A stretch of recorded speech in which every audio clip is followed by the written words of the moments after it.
Bonjour, la séance d'aujourd'hui est consacrée au temps du récit, notamment au passé simple et à l'imparfait. Nous allons commencer d'abord par un petit rappel. Lors de la séance précédente, nous avons retenu ceci. Le début de la nouvelle est la première étape du schéma narratif et s'appelle la situation initiale ou la situation stable. Le temps verbal qui y domine est l'imparfait.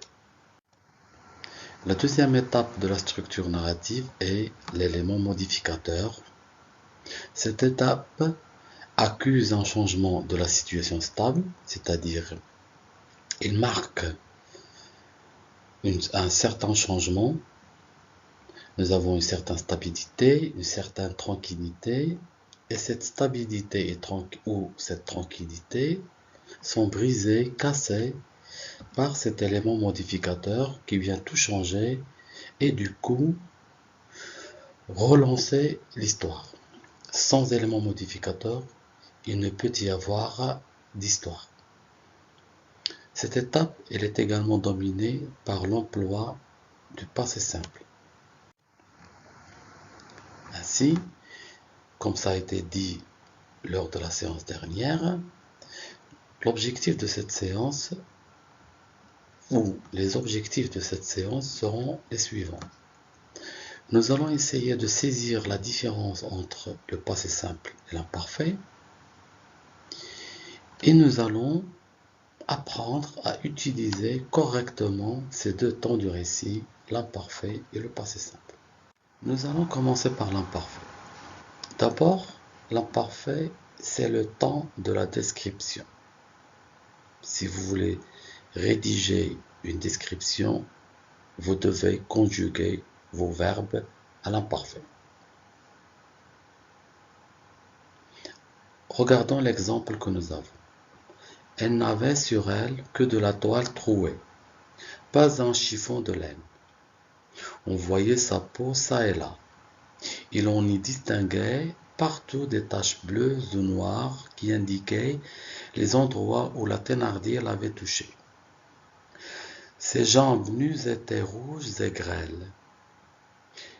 Le creux de ses clavicules était à faire pleurer. Ça, c'est un extrait du roman Les Misérables de Victor Hugo. Les verbes conjugués à l'imparfait, ils sont en blanc, ils sont soulignés et en blanc. Et là, vous avez le verbe avoir, avait, le verbe voir, voyait, le verbe distinguer, indiquer, était, le verbe être. Là, dans un premier temps, il est conjugué à la troisième personne du féminin pluriel. Et dans le deuxième cas, il est conjugué au masculin singulier. Dans un texte, on peut facilement identifier une description grâce notamment à la présence d'adjectifs, comme par exemple ici, troué, bleu, noir, nu, rouge et grêle. L'imparfait est également le temps de l'habitude et du retour des événements ou des actions. Par exemple, chaque matin, sans exception, elle se levait dès l'aube et regagnait son champ pour espérer de maigres récoltes. C'est-à-dire que ce personnage, il répète les mêmes actions chaque matin. C'est une sorte d'habitude, c'est une sorte de répétition. Et donc, quand vous voulez exprimer une habitude dans le passé, c'est l'imparfait qu'il vous faut. Là, vous voyez les verbes marqués en blanc, se lever et regagner, conjugué à l'imparfait. Pourquoi? Parce qu'on a l'indicateur chaque matin qui veut dire qu'il y a une certaine habitude, un certain retour des événements. L'imparfait, c'est également le temps de la durée et des actions longues. Par exemple, nous avons un extrait du poème Le déjeuner du matin de Jacques Prévert. Il a mis son manteau de pluie parce qu'il pleuvait. Regardez, c'est marqué en blanc, le verbe pleuvoir.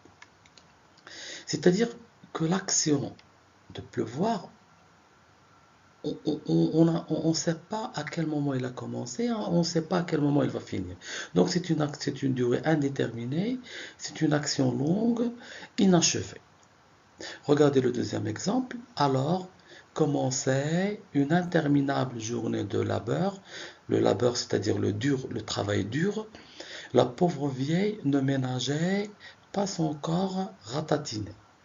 Donc là, vous avez le verbe commencer et ménager à l'imparfait parce que ce sont des actions inaccomplies, inachevées. Ce sont des actions qui s'inscrivent dans la durée. Ce sont des actions qui sont longues. On ne sait pas à quel moment elles commencent, on ne sait pas à quel moment ça va prendre fin. Donc ce sont des actions longues et de longue durée. Passons maintenant au deuxième temps du récit. Il s'agit bien évidemment, comme ça a été annoncé dans les objectifs, le passé simple. Eh bien, le passé simple, c'est le temps de la soudaineté et de la brièveté des faits ou des actions. Par exemple, il marchait dans la forêt quand soudain il s'arrêta. Là, vous avez le verbe s'arrêter au passé simple, il s'est marqué en blanc, donc il vient juste après un indicateur de soudaineté, soudain, il s'arrête. Donc l'action de s'arrêter, c'est une action soudaine. Et l'action en elle-même, l'action de s'arrêter, c'est une action qui ne dure pas longtemps, c'est une action brève, ça y est, elle est achevée, accomplie, terminée, et surtout ici, elle est soudaine. Regardez le deuxième exemple, tout d'un coup, le stylo lui tomba de la main. Donc là, vous avez un indicateur tout d'un coup, c'est la soudaineté. Et logiquement, le verbe tomber est conjugué au passé simple. Donc l'action, elle est soudaine, mais en même temps, le fait de tomber, ça y est, le stylo, il est tombé et c'est fini, ça y est. Donc l'action, elle est brève, elle est terminée, elle est achevée. Le passé simple est également le temps des actions qui se succèdent. Des fois, on a des actions, plusieurs actions, qui sont courtes, brèves, accomplies, mais qui s'inscrivent dans la succession. C'est-à-dire, elles viennent les unes après les autres. Regardez l'exemple. Donc, tous les verbes qui sont en blanc, ce sont des verbes conjugués au passé simple, et ce sont des actions qui se suivent. Alors, regarde, qui se succèdent. Elle rentra, enleva son manteau et ses chaussures, prit un verre d'eau, s'assit, se leva, s'assit encore une fois, regarda autour d'elle, eut peur, puis se rassura quand elle vit son mari rentrer à son tour. Voilà, donc c'est clair, les actions, ce sont des actions successives, rapides, brèves, des actions accomplies. Logiquement, c'est le passé simple. Le passé simple aussi, c'est le temps à l'aspect borné, c'est-à-dire accompli et terminé. Par exemple, hier, Jean lut, c'est le verbe lire au passé simple, Jean lut et termina un livre de 300 pages. Donc, les actions de la lecture et l'action de terminer le livre, donc ça s'inscrit dans le passé, on a hier, et en plus, ce sont des actions qui sont terminées, accomplies. Donc, il a lu le livre et c'est fini.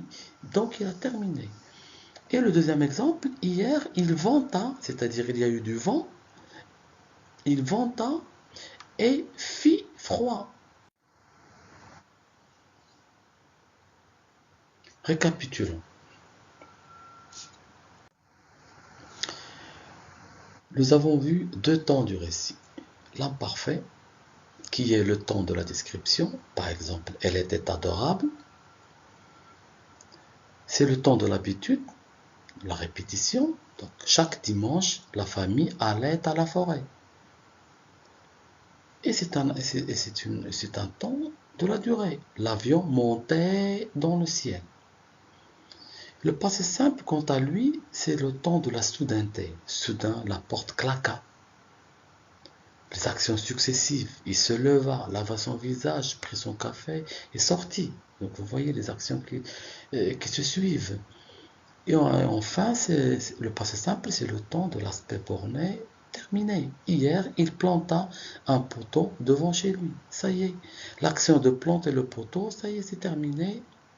Et on passe à autre chose. Merci de votre attention. Bon courage.